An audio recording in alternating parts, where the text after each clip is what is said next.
Hello guys, welcome back to another brand new video. So today in this video I'm going to show you how you can make 90-second reels video on Instagram.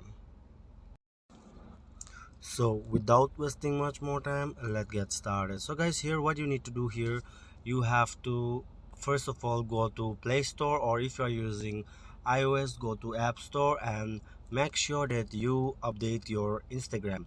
Make sure that you have to update it. So as I have already updated, let me just click on open option and let me just show you how you can create or make 90 seconds reels video.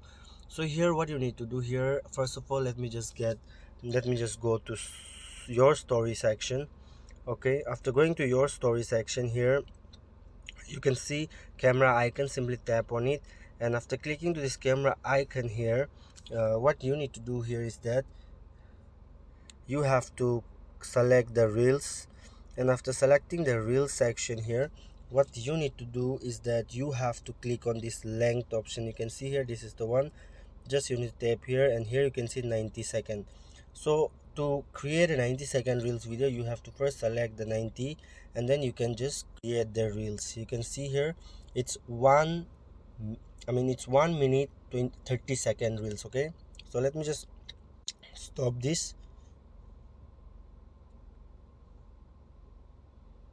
Okay, so this is how you can do that, and I hope this video is absolutely helpful for you. Thanks for watching guys, see you soon on the next video.